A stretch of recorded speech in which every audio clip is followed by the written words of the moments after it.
que vous allez bien. Aujourd'hui voici une nouvelle vidéo, comme vous l'avez vu dans le titre, toutes ces choses que l'on déteste en étant enceinte. Je vous ai fait une petite foire aux questions sur Instagram. D'ailleurs, si vous voulez me suivre, n'hésitez pas. Je poste tous les jours, on fait beaucoup de stories, je partage énormément de choses avec vous. Je fais aussi beaucoup de live. Il y a un gros échange sur cette plateforme également, donc n'hésitez pas à nous suivre ici sur le compte Healthy Life Marie. Et voilà, donc je vous ai posé la question, qu'est-ce que vous détestez enceinte? Et je vais commenter avec vous pour vous dire si déjà ça me concerne et juste des fois lire des choses qui me font rire, tout en sachant qu'on a des réactions un peu différentes enceinte, que habituellement on aura un petit peu plus de recul sur les choses, des réflexions, etc. qu'on peut nous faire. Mais enceinte, il ne faut pas oublier qu'on a les hormones, hein. Donc on réagit forcément avec plus de sang. Donc voilà, déjà que par exemple mon cas, c'est que je ne me laisse pas faire. Alors enceinte, je ne vous imagine pas à quel point je peux mordre. Voilà, je peux mordre enceinte. Allez, on y va, on lit ensemble. Une de vous m'a mis « Je n'aime pas qu'on me dise que je devrais me reposer ». J'avoue, moi aussi on me l'a déjà dit et je trouve ça un peu nul de dire ça à quelqu'un. Soit on l'aide, parce qu'on part du principe que si elle ne se repose pas, c'est qu'elle n'en ressent pas le besoin. Donc, par exemple, moi, j'en ressens pas le besoin de me reposer, donc pourquoi me dire ça? Et au pire des cas, si j'en ressens le besoin et que je le fais pas, c'est que je peux pas, parce que j'ai trop de choses à faire, que j'ai du boulot, parce que j'ai mes enfants à m'occuper, etc. Donc au mieux, propose ton aide. Tu as l'air fatigué, est-ce que tu as besoin d'aide? Mais dire à une femme enceinte, tu devrais te reposer, oui, mais oui, d'accord. Si j'en ressens le besoin, je peux le faire, mais si je le fais pas, c'est que j'ai plein de choses à faire. Donc je trouve que ouais, c'est un peu un conseil qui sert à rien. Une d'entre vous m'a fait rire ce n'est autre que Val qui me dit « Je déteste enceinte qu'on me dise non, peu importe le sujet, j'ai raison, point. » Pour ma part, c'est pas quelque chose qui me concerne, mais ça me fait vraiment rire. Elle, pour le coup, Val qui est d'habitude l'eau et moi le feu, enceinte, visiblement, elle prend du feu à fond. Donc je déteste être essoufflée. Effectivement, moi aussi, je suis assez saoulée quand je fais un audio, notamment par exemple pour l'agence ou un audio tel qu'il soit, même à mes amis. Je suis souvent obligée de m'y reprendre à plusieurs fois parce que j'ai le souffle très court, les escaliers aussi, alors que je suis capable de faire du sport pendant 1 heure, de l'elliptique, de parler avec vous, de faire des lives, etc. Mais c'est hyper bizarre. La dernière fois, j'étais encore à l'hôtel avec ma meilleure amie, on avait 5 étages à monter et on prenait les escaliers et pas l'ascenseur. Mais j'étais au bout de mon slip et je me disais, mais comment c'est possible que mon corps soit au bout de son slip juste en parlant et en montant 5 étages alors qu'il est capable de faire 1 heure, 1 heure et demie de marche ou même 4 heures de rando? C'est hyper chelou. Ah, que tout le monde me touche mon ventre. Alors moi, c'est quelque chose qui ne me concerne pas. C'est très rare qu'on touche mon ventre et au mieux ou au pire, je sais pas dans quel camp vous vous situez, mais les personnes quand elles le font, ce sont des personnes très très proches de moi. Même ma mère ne me touchait pas le ventre, pas parce qu'on n'était pas proches, quand on était proches dans le sens à se voir et tout, mais parce que elle s'en foutait quoi. C'est très rare qu'on touche mon ventre. En tout cas, une chose est sûre, c'est que si on vient me demander de toucher mon ventre et que j'en ai genre pas envie, je sais que ce que je répondrai instinctivement, c'est ok si je peux toucher tes seins. Voilà. Donc si jamais, je pense que la personne peut très vite comprendre que du coup, bah non. Tout en étant dans le côté très humoristique de la force. Ah, les personnes qui demandent constamment le poids qu'on a pris. C'est vrai que ça peut être très chiant, surtout si on a tendance à du coup avoir une grossesse où on prend du poids pour X ou Y raison. J'avoue que ça peut être assez chiant. Moi c'est pas quelque chose qui me dérange. Mes 2 premières grossesses on me posait la question. Je me pesais régulièrement et je savais exactement où j'en étais. Et je répondais, j'étais forcément à l'aise avec ça puisque j'ai pas pris beaucoup de poids en plus de ça. Mais c'est vrai que ça peut être assez intrusif. Cette grossesse là, j'ai une de mes amies qui me demande, mais parce qu'on a l'habitude de parler de notre alimentation, etc., l'après-grossesse et tout. Et je peux pas lui répondre parce que je me pèse que chez la sage-femme et encore que elle a commencé à me peser qu'au 6e mois. Donc voilà. Mais je comprends que ce soit assez genre chiant pour une femme enceinte et pour autant je sais que c'est quelque chose qui intrigue énormément les autres femmes pas encore enceintes parce que c'est souvent l'aspect principal qui fait peur d'être enceinte. C'est d'avoir le corps qui change complètement, qui peut être vraiment très abîmé par la grossesse. Et pour beaucoup de femmes, je pense que c'est une des choses qui fait le plus peur. Donc c'est instinctivement la question qui est le plus posée, mais je comprends que ça puisse être très compliqué. L'odeur des croquettes de ma chienne, ça c'est très drôle, les odorats très développés. J'ai pas d'odeur comme ça que je peux pas, qui me répugne. Je sais que ça m'arrive à des moments où je déteste l'odeur, mais j'en ai pas en tout cas au quotidien qui me fait tilter. Mais c'est vrai que l'odorat est vraiment plus développé enceinte et que ça peut être vraiment chiant sur certaines choses. Ah, les messages quand on s'approche du terme et qu'on te dit alors. Bah, si t'as toujours pas reçu le message, en fait c'est que je n'ai toujours pas accouché, donc alors quoi? Moi c'est pareil, je pense que c'est quelque chose, soit je répondrai pas, mais je serais plutôt du genre à répondre quelque chose comme alors et toi? Bah je suis pas enceinte. Bah ouais, mais t'as pas reçu le message comme quoi j'avais accouché, donc fatalement c'est que j'ai pas accouché, tu le sauras. Donc voilà, mais c'est vrai, je pense qu'il y en a des fois qui doivent tellement pas s'imposer dans leur personnalité que votre entourage se permette tellement de choses. C'est vrai que je fais pas face, ou alors mon entourage est vraiment hyper respectueux et Dieu merci. Mais en tout cas, il y a beaucoup de choses auxquelles je n'ai pas à faire face et c'est vachement agréable. Les phrases comme profite de dormir, après tu pourras plus. Effectivement, c'est aussi très déstabilisant de dire ce genre de choses, ce qui n'est absolument pas vrai non plus, puisque c'est encore une fois quelque chose qui est du vécu de chacun. Pour ma part, même si les enfants ne faisaient pas leur nuit, on peut par exemple sonder Thibaut et moi, qui avons donc les mêmes enfants, le même vécu au niveau des enfants, on n'a pas la même personnalité, et l'un a moins bien vécu le fait d'avoir des nuits hachées, tandis que par exemple pour mon cas, donc l'un c'est lui, l'autre c'est moi, je n'ai pas eu de problème avec ça. J'ai enchaîné le fait d'accumuler un manque de sommeil, mais je le vivais pas mal, ça m'a pas empêché de me projeter sur un deuxième et un troisième enfant. J'aurais pu les avoir coup sur coup, que ça m'aurait pas du tout dérangé. Ça dépend vraiment des gens. Après c'est pareil pour les tu sortiras plus, tu profiteras plus, etc. Je me suis jamais sentie aussi heureuse, bien qu'en étant maman. Ça dépend vraiment du rythme de vie de chacun. Il y a aussi le fait d'être prêt aussi. Parce qu'on sait très bien que quand on a des enfants, pour les parents les plus investis, entre guillemets, qui ont dans l'idée d'être toujours avec les enfants, de pas les confier à quelqu'un d'autre de leur entourage, que ce soit une nounou, un grand-parent, une tante, etc. À partir du moment où tu pars dans cette optique-là, t'es ok avec ça.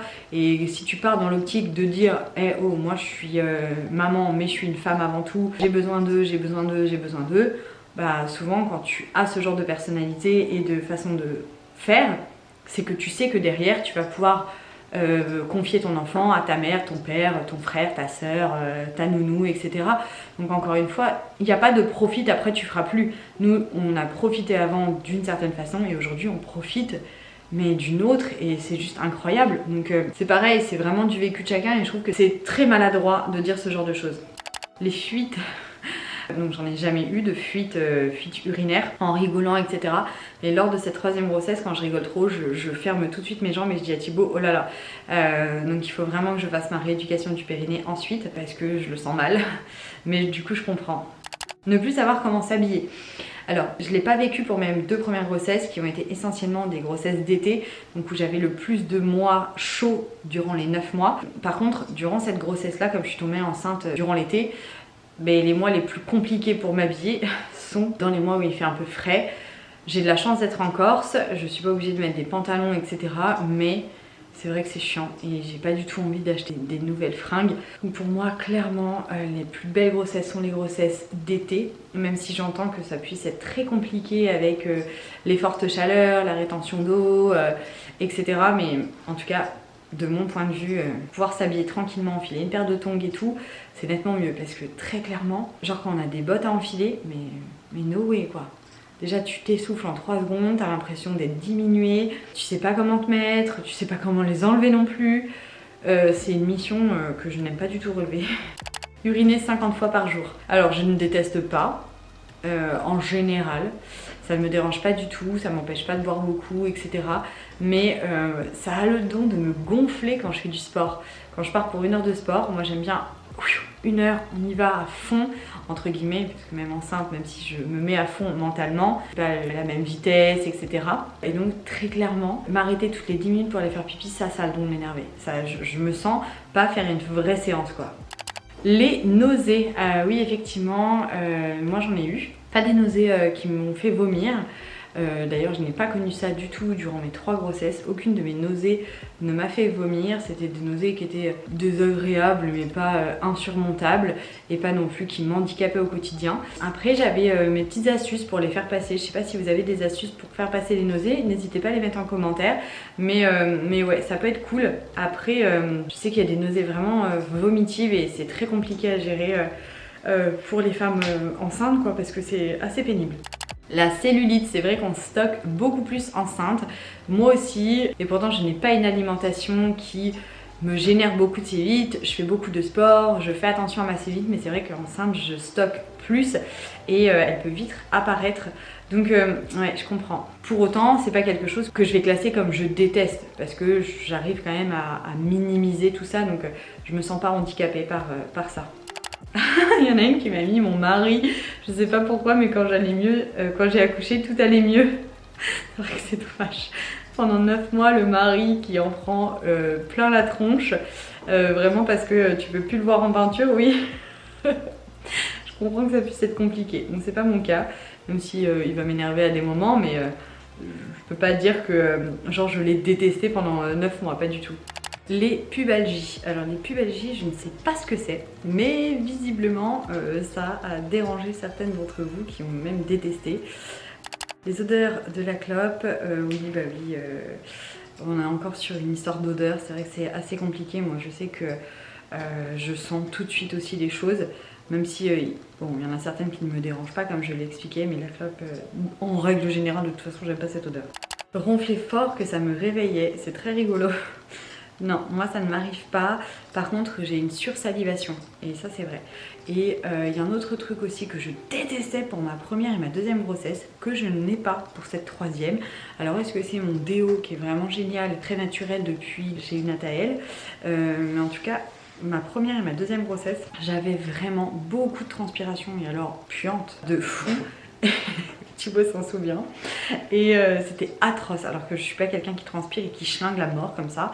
Mais là c'était horrible et je n'ai pas ça pour cette troisième grossesse et tu peux le... Ça va. Quel mytho ce mec. Les remontées acides, ça c'est horrible. Me concernant, je fais partie de ces personnes qui trouvent ça horrible et qui détestent ça enceinte. Alors ma première et ma deuxième grossesse c'était vraiment vers la fin. La troisième grossesse, mon corps m'a dit je sais faire.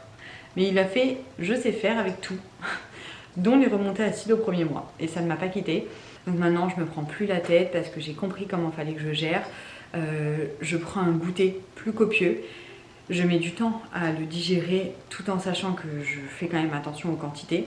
Et le soir je mange pas, à part les week-ends quand on est avec nos amis, mais sinon le soir du coup voilà, j'ai réparti différemment mes calories dans la journée, mais au moins quand je veux aller me coucher le soir je suis pas obligée d'attendre 3 h du mat que mes remontées acides s'arrêtent.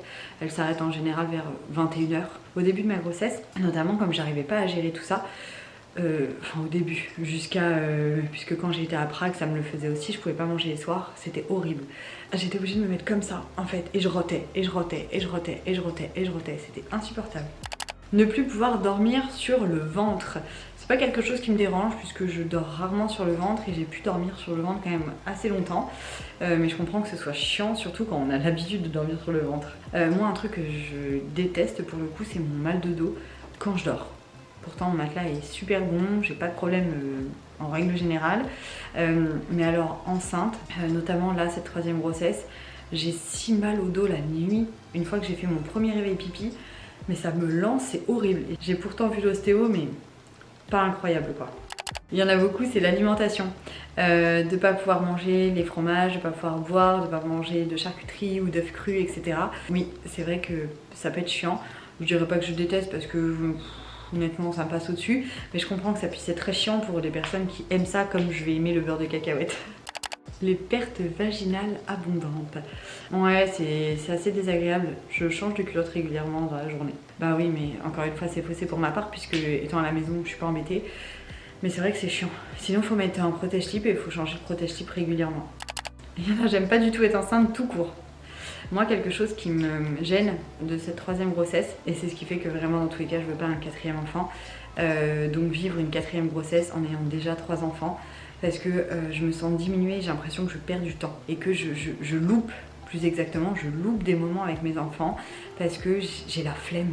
J'ai vraiment la flemme sur certaines choses. Et c'est vrai que je travaille beaucoup, j'ai une vie bien remplie et il y a des moments où j'ai juste envie de me poser ou même de dormir. Et alors eux, ils vont être réveillés et je culpabilise de me dire je suis pas censée dormir là, je suis censée jouer avec eux, mais en même temps j'ai la flemme. Ou alors j'ai l'impression que c'est insurmontable de me poser, de jouer, ou je me sens pas à l'aise dans le sens où je sais pas quoi faire de mon ventre quoi. Genre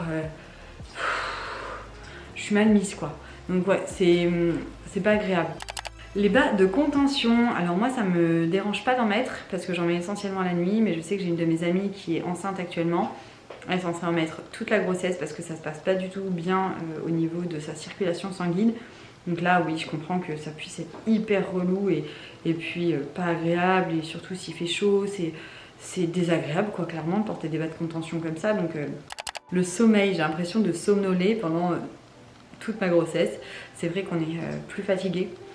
Moi je le ressens au quotidien, j'ai vraiment des grosses phases d'avoir envie de dormir. Là typiquement en faisant la vidéo j'ai très envie d'aller me coucher. Mais voilà, ouais, c'est vrai que le sommeil. Les sauts d'humeur et les grosses crises de larmes. Alors déjà je comprends que ça puisse être horrible de ressentir ça. Ça doit être très détestable durant sa grossesse. Moi j'ai pas de grosses crises de larmes, je suis pas quelqu'un qui pleure, même si je suis hyper sensible et je peux vite avoir les larmes. Il faut qu'il y ait une scène, quelque chose. Mais si je me dispute avec Tim, je vais pas pleurer.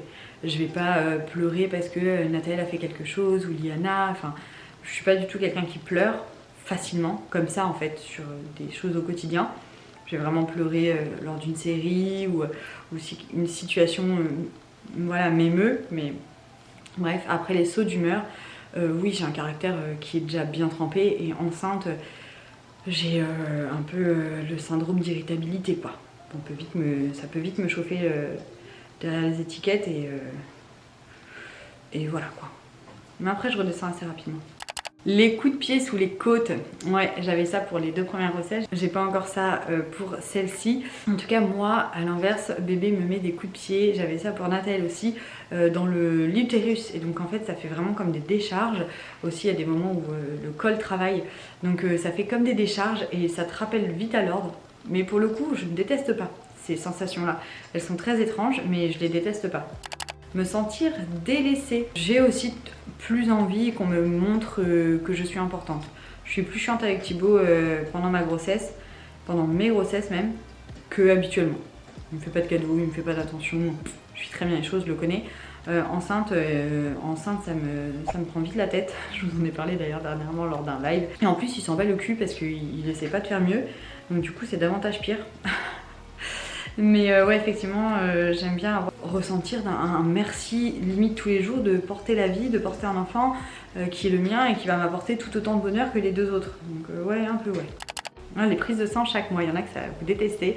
Moi ça m'a pas dérangé, ça me dérange pas. Il y a un truc que j'ai pas connu, et vous me l'aviez cité, c'est le test de glycémie, donc le sirop de glucose. J'ai pas connu durant aucune de mes grossesses, donc voilà, mais je sais que si j'avais dû connaître, ça c'est une épreuve que j'aurais détestée. Je préfère partir à Koh Lanta 50 jours que faire une épreuve telle que me siroter du sucre comme ça, non. Ah, les conseils non demandés. Ouais, alors moi enceinte ou pas enceinte, j'aime pas ça. Si je te demande de l'aide, aide-moi. Si je t'ai rien demandé, je t'ai rien demandé. C'est pas méchant quand je dis ça, mais à un moment, il faut savoir s'imposer. Et aussi, le conseil non demandé, c'est souvent j'ai fait comme ça, c'est la meilleure façon, faut faire comme ça. Et si tu fais pas comme ça, en gros, tu fais mal, parce que sinon ça veut dire que j'ai mal fait. On renvoie les gens face à leurs propres décisions. Et des fois il y en a qui sont pas ouverts avec le fait qu'il peut y avoir plusieurs façons de faire qui sont tout aussi bien les unes que les autres, puisqu'on fait en fonction de son propre bébé et de sa propre personnalité. Donc c'est pas parce que je fais différemment que t'as pas bien fait, je fais différemment parce que mon bébé est différent du tien. Et il est temps qu'en 2022 les gens se rendent compte que chacun fait en fonction de ses moyens, ses connaissances et surtout son bébé. Moi il y a un truc qui me saoule aussi, c'est ah tu manges que ça, ah tu manges ça, ah, est-ce que t'es sûr que...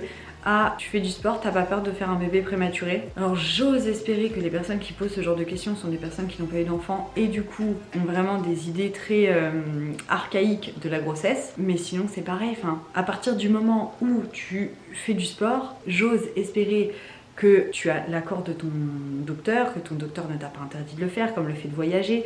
En soi, je trouve quand même ça grave de dire à quelqu'un qui fait du sport, est-ce que tu es sûr que tu as le droit? Bah oui, sinon déjà je te l'aurais spécifié de moi-même, et deuxièmement je le ferai pas. Et en fait c'est juste des personnes qui espèrent que tu dises un truc genre non j'ai pas le droit mais je le fais, et qui disent ah ouf je l'ai pas fait, genre on n'a pas le droit. Mais non, en fait, je fais du sport parce que j'ai le droit de faire du sport, que je suis pas malade, souffrante et agonisante. Je suis enceinte, je porte la vie, mais la vie me permet de continuer de marcher, de faire des randos, bref, toutes ces choses-là, quoi. Ah, il y en a qui ont détesté grossir. Ouais, c'est vrai que c'est pas facile, le corps qui change rapidement. Aussi, des fois, tout simplement, des choses qui font qu'on mange alors qu'on n'a pas faim, mais qu'on le fait quand même parce que voilà, c'est compliqué, ouais. Ah, les hémorroïdes. Je n'en ai pas eu, mais j'ose imaginer à quel point c'est atroce. J'ai pas fait d'infection urinaire pour le moment, ni de cystite ou quoi que ce soit. Ça, j'avais fait avant d'être enceinte pour mes 2 premiers bébés, puisque la stimulation ovarienne générait ce genre d'effets secondaires. Mais enceinte, j'ai pas encore connu. La rétention d'eau, alors moi j'en fais aussi enceinte, mais j'en fais à chaque fois qu'il y a des grosses chaleurs, donc de toute façon en règle générale je déteste la rétention d'eau, donc c'est pas que enceinte. Avoir trop chaud, alors moi je sais que enceinte je me couvre très peu puisque je sais que déjà de base avec des enfants on peut vite avoir un petit coup de chaud, et enceinte je déteste être trop couverte parce que je me sens étriquée en fait dans mes vêtements, dans un manteau, dans un pull et tout, donc je préfère vraiment mettre moins. Et c'est vrai que on a plus chaud aussi enceinte, donc je me couvre moins pour ne pas vivre justement ce côté où t'as le casque qui est en feu et tu te dis putain mais attends je suis au bout de ma life, donc voilà. Il y en a une aussi qui me dit me laver les dents. C'est vrai que nos gencives sont nettement plus sensibles enceintes. Donc oui, effectivement, ça peut être assez chiant de se laver les dents. On peut vite saigner, etc. Je n'ai pas eu ce mot de grossesse. En tout cas, vous êtes nombreuses à m'avoir mis encore beaucoup de choses. Des choses des fois qui se ressemblent, comme tout ce que je vous ai déjà cité. Il y a aussi la constipation. J'ai été très constipée au début de ma grossesse et là pour le coup j'y vais 2 fois par jour, matin et soir. Je suis refaite, je ne sais pas ce qui s'est passé. Depuis qu'on est rentré de République Dominicaine, alors en République Dominicaine c'était une catastrophe, mais alors depuis qu'on est rentré les gars, très heureuse. Je ne connais pas ce corps qui m'envoie à la selle matin et soir et d'une très bonne façon. Donc je suis très contente. Bref, j'espère que cette petite longue vidéo vous plaira à regarder, que ça vous rappellera des souvenirs. Si j'ai oublié des choses, ce qui est fortement le cas vu tous les retours que j'ai eu, n'hésitez pas à me mettre en commentaire pour que vous puissiez échanger ensemble, c'est très rigolo. Et aussi apprendre aux mamans qui ne sont pas encore mamans, tout ce qui peut se passer, qu'elles ne se disent pas mais je suis la seule à ressentir ça. Non, ne t'inquiète pas, on est tout un clan. Donc voilà, vraiment, mais en tout cas la grossesse c'est que du bonheur au final, même si on déteste ça. En tout cas, à la clé, il n'y a que du bonheur quand tout se passe bien. Bien évidemment, c'est toujours des choses qui sont assez difficiles à dire comme ça, puisqu'il y a beaucoup d'histoires différentes. Mais en gros, si la plupart des femmes ne s'arrêtent pas juste à un enfant, c'est que tout ce qu'elles ont détesté durant les 9 mois n'était rien à côté du bonheur que leur enfant leur a apporté. Donc ne vous inquiétez pas, ça va passer. Je vous fais des gros bisous et je vous dis à très vite.